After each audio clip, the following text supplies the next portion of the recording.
Dan kitab Al-Ghunya Syekh Abdul Qadir Al-Jailani mengendikan tidak sempurna sifat warok pada diri seseorang kecuali dia melihat 10 yang diwajibkan atas dirinya. Sifat warok ini menika sifat kehati-hatian karena selalu merasa diawasi oleh Allah Subhanahu wa taala. Di wonten 10 syarat bagi orang yang ingin memiliki sifat warok.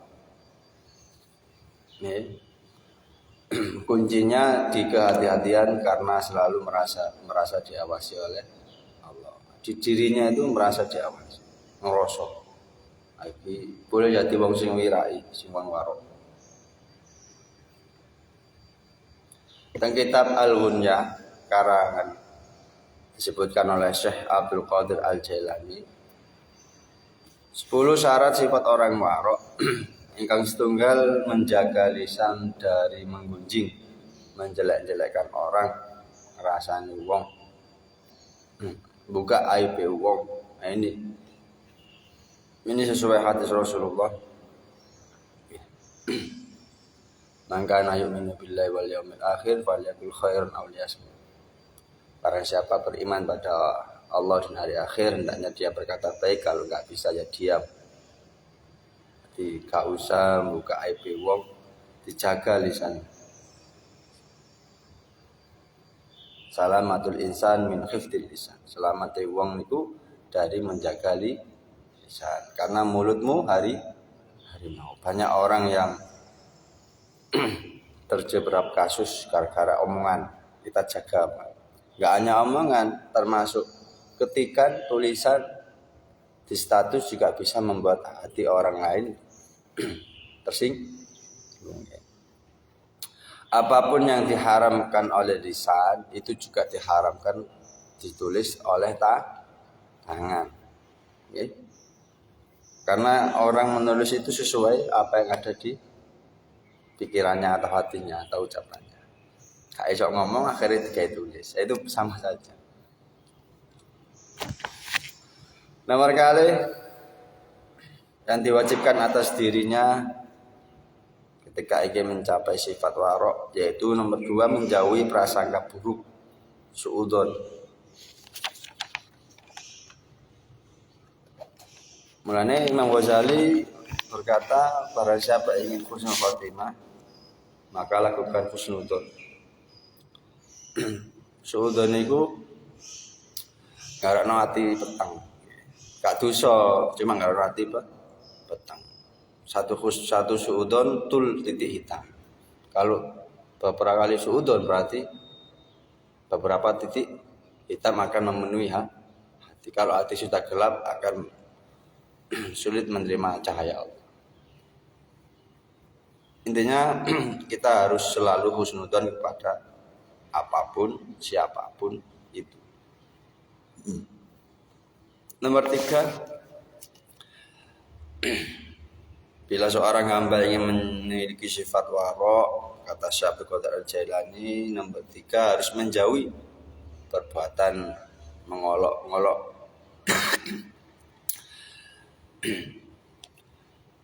Kata Rasulullah, jangan kau saling mengolok-ngolok. Siapa tahu yang kau olok itu lebih baik daripada diri kita. Kayak siapa ya gitu, Fatkur. Kau sudah olok. Siapa tahu Fatkur lebih baik daripada kita. Intinya kita harus menjauhi sifat mengolok-ngolok. Karena sebutan yang tidak disukai orang itu akan berdampak sekali. Ngilokno niku cara basa kene kan ngilokno wong iku kita harus jauhi. Bahaya sekali. Bapak enggak jeneng angel-angel dilok. Kita jauh. Jangan sampailah kita menjadi hamba yang suka mengolok-olok. Kadang kita mengolok itu dalam segi apa? Wajah, ya kan? Atau perilaku, ucapan. Apa faktor kita mengolok orang itu apa? Harta, dudukan, keturunan, itu kita hindari. Kayak anaknya tukang tambal ban, nah itu kita hindari. Jangan dipanggil seperti itu. Kita panggil namanya asli. Karena kalau kita manggil nama asli, itu bisa mempengaruhi si orang itu senang, ya kan? Kalau sampean kenal wong kait kenal ngono moro diceluk, sapa jenenge Mas Anwar? Oh Mas Anwar, monggo terus diluk maneh Mas Anwar. Itu sampean gimana hatinya? Senang kan? Ya. Hati dari panggilan itu bisa menyebabkan seseorang senang pada kita.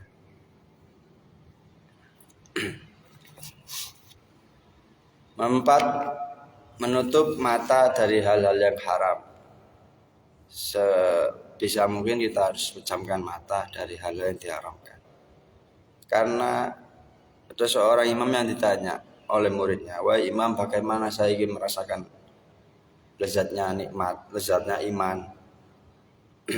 Kata Imam Hasan Al-Basri, cukup tahan pandangan dari melihat hal-hal yang haram, maka engkau akan merasakan lezatnya iman.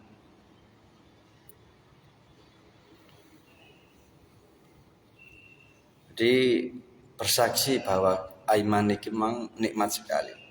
Meskipun ekonomi sulit, meskipun keadaan susah, tapi dia iman kepada Allah dan hari akhir, dia nikmati. Lah nikmat ini datangnya dari dia menjaga melihat dari perkara yang haram.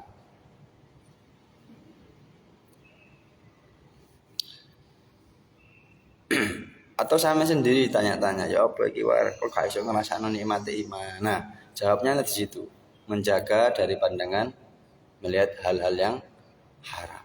Oh, sekarang di kamar saja sudah kalau kita berselancar dalam dunia internet, masya Allah. Lah, itu kita kan punya kesempatan. Dari kesempatan itu kita jaga.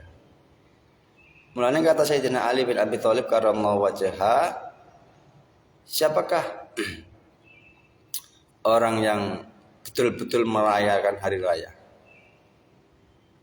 Banyak yang mengatakan Idul Adha, Idul Fitri. Kalau Sayyidina Ali bukan seperti itu. Beliau mengatakan orang yang betul-betul merayakan hari raya adalah ketika dia pada hari itu punya kesempatan maksiat, punya kesempatan berselancar dalam dunia internet, melihat hal yang haram, tapi dia jaga, dia tahan karena dia takut pada Allah. Nah itu, pada hari itu dia betul-betul merasakan hari raya. Intinya gini, kalau sampai ingin menjadi orang yang gak maksiat, itu kita harus, kata Gus Bah juga seperti itu. Kita harus bayangkan hidup ini satu hari. Ya Allah, saya hidup pagi ini sampai malam saya jaga dari maksiat. Udah, itu aja. Kalau kita bayangkan hidup 60 tahun itu atau gini aja lah. Semisal sampai kayak kabar, war dino iki sampai mati, semisal. Sampai mungkin nggak ngelakuin maksiat. Gak mungkin kan? Karena kita akan mati. Kenapa kalau kita maksiat? Kita angan-angan hidup masih lama.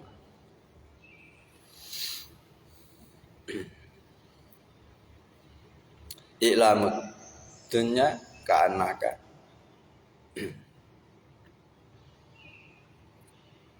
ta'isu abadan wa'lamu inna i'lamul akhirah ka'annaka tamutu ghadan. Kita mencari akhirat itu kita bayangannya besok atau gini loh, pas sampean nafsu sampean mengajak maksiat ya, sampean turut, sampean nasihati, sampean kandhani, ojo su kemene sapa rumah mati. Itu yang saya sampaikan untuk kita agar kita nggak jadi maksiat. Kita ingat mati. Karena pemutus kelezatan yaitu mengingat mati. Paham ya? Ketika nafsu mengajak maksiat, sampean harus mengenai nafsu bahwa besok akan dia akan melihat situ. Dene urip mana ya wis kita dari pagi itu kita rencana kalau hari ini enggak maksiat. Besok lagi seperti itu seterusnya. Nomor 5, menjaga lisan senantiasa jujur. Angel jujur. Kadang kita jujur itu takut kepada orang yang lebih derajatnya lebih tinggi. Untuk mencari keselamatan, biasanya kita bohong. Sulit sekali kita jujur. Tapi kita berusaha. Berusaha jujur. Mulanya salah satu yang membuat orang itu enggak wibawa, ya tadi bohong walaupun itu dalam keadaan guyon. Bicu emang guyonan, mek koncoe, mek bojoe, mek anake. Bicuan tapi bicu emang guyon, ben wong-wong padha guyu. Paham ya? Paham?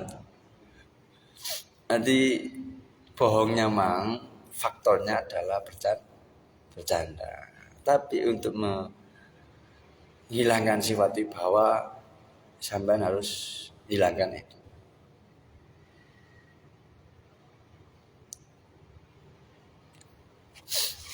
Nomor 6, mengetahui anugerah Allah atas diri agar tidak bangga terhadap diri sendiri. Ngerti ilmu ini kemang dikai pengen.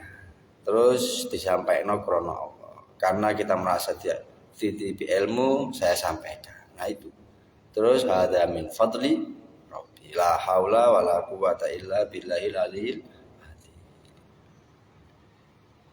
Di musyahadah menyaksikan diri bahwa tidak ada yang hebat selain Allah. Tidak ada yang memiliki ilmu selain Allah. Kita cuma dititipi amanah. Kalau kita kaya ya kita titipi harta. Mungkin dari harta kita itu milik sebagian orang lain, akhir kita sedekah.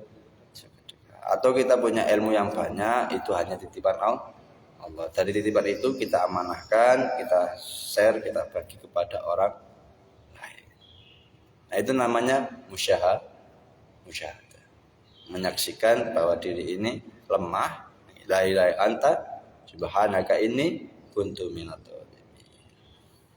Rabbana dzalamna anfusana wa illam taghfir lana wa tarhamna lanakunanna minal khasirin. Sesungguhnya diri ini adalah orang-orang yang zalim, tanpa maghfirah, tanpa ampunan Allah, maka kita menjadi orang-orang yang rugi. Berhubung oleh maghfirah Gusti Allah, berhubung oleh rahmat Gusti Allah, kita menjadi orang-orang yang beruntung. Ngono nggih. Ada min fadli Rabbi. Nomor 7, menyedekahkan harta dalam kebenaran, bukan dalam kebatilan. Ya untuk sedekah, untuk infak, pembangunan masjid, mengasihi orang-orang yang lemah, fakir miskin, duafa, infak masjid, membuat kopi, sedekah kopi, intinya bukan untuk kemaksiatan.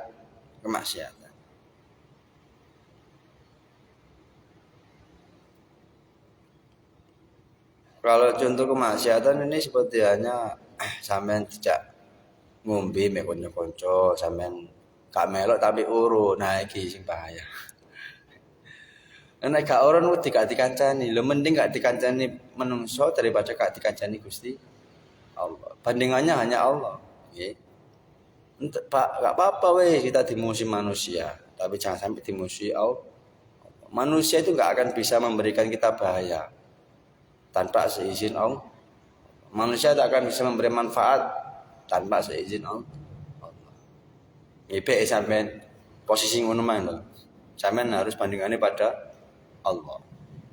Aja wedi gak dikancani menungso.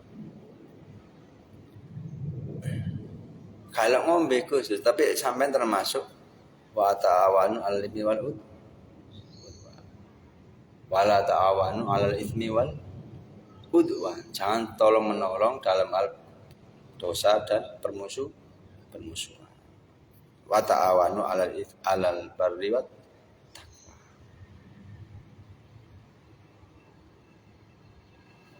Tolong menolong dalam hal kebaikan dan takwa.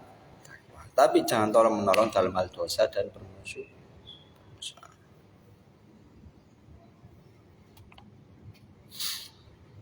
Nomor 8, membenci sifat sombong dan congkak. Nah, ini sombong dan congkak ini letaknya dalam hati sebetulnya, bukan dari pakaian. Mbak menawa wonten tiyang sing pakaiane pakai udeng-udeng, pakai imamah, pakai serban. Kalau hatinya selalu tawadhu, merasa dirinya lebih hina, itu bukan sombong, bukan congkak. Okay. Kalau orang awam, kebanyakan orang awam itu mengartikan sombong dan congkak itu dalam segi sudut pandang pakaian. Itu bukan seperti itu.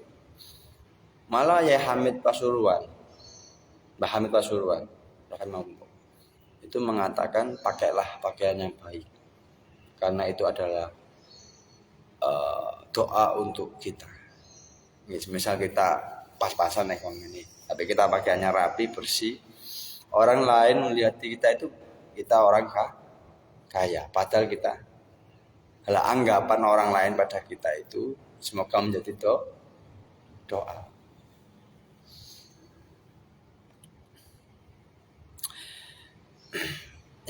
Imam Hasan Asyadzili, Abu Hasan Asyadzili pakaiannya Masya Allah. Baik, bagus. Terus ada ketika itu majelis taklim ya. Majelis taklim ada orang yang pakaian compang-camping. Orang compang-camping ini mengatakan dalam hatinya, itu seorang imam besar pakaiannya Masya Allah bagus sekali. Terus beliau mengatakan dalam pengajian itu, berkata tentang kajian taklimnya, judulnya zuhud. Orang yang camping tadi mengatakan, orang seperti ini kok ngomong zuhud. Ya. Akhirnya Abul Hasan Asyadzili itu orang yang mengetahui hati, ma'rifat. Terus berkata, tidak dikatakan zuhud kalau pakaian compang-camping, tapi hatinya selalu bergumantung kepada dunia. Ternyata orang yang pakai compang-camping tadi itu niatnya biar orang mengasihi biar dikai duit, biar dikai pakaian.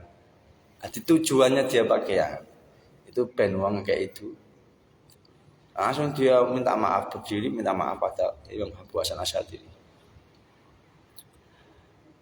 Saya dulu juga seperti itu, Cak Anwar, mengartikan. Ya orang awam biasalah kita perbaiki diri terus. Ternyata enggak.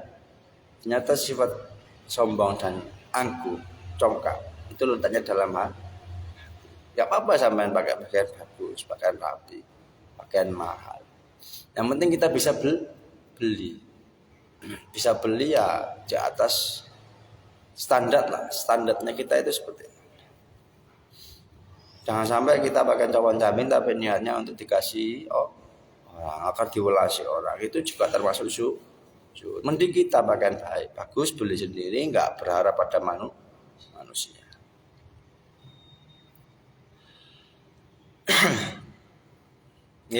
Sifat sombong dan congkak itu letaknya dalam hati, bukan dalam pakaian.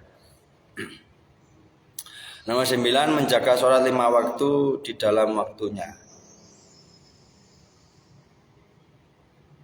Hati pas waktune sholat kita jaga. Dari 5 itu kita yang bisa yang berapa? Mbok subuhe, mbok zuhure, mbok asare. Minimal kalau kita nggak tidur atau melek, ya usahakan sholat jamaah. Kecuali wong sing tidur kono sing buka. Nah itu kecuali. Kalau kita dalam keadaan terjaga, pas manang kamar, pas HP-an, terus ono adzan kita sholat. Atau di luar pondok ketika sampean dimanapun sampean berada, ya usahakan kalau di jalan, besok-besok kalau udah rumah tangga, kalau dalam keadaan bepergian, ya usahakan sholat 5 waktu. itu dalam waktu. Ini ada catatan di dalam waktu. Maksudnya ya pas waktu mang sholat. Ini duhur ya melok jamaah tuh. Maksudnya aja ditunda tuh. Engko nek tunda-tunda enggak rema.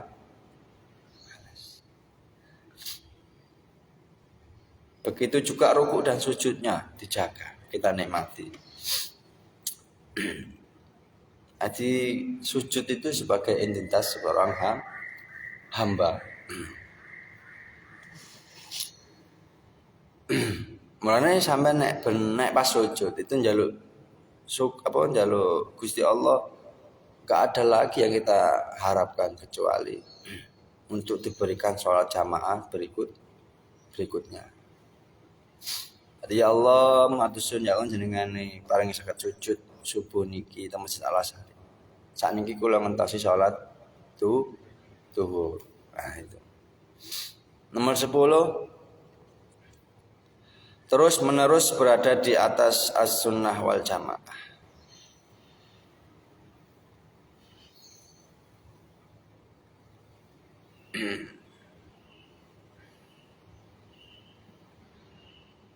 Ahlus sunnah wal jamaah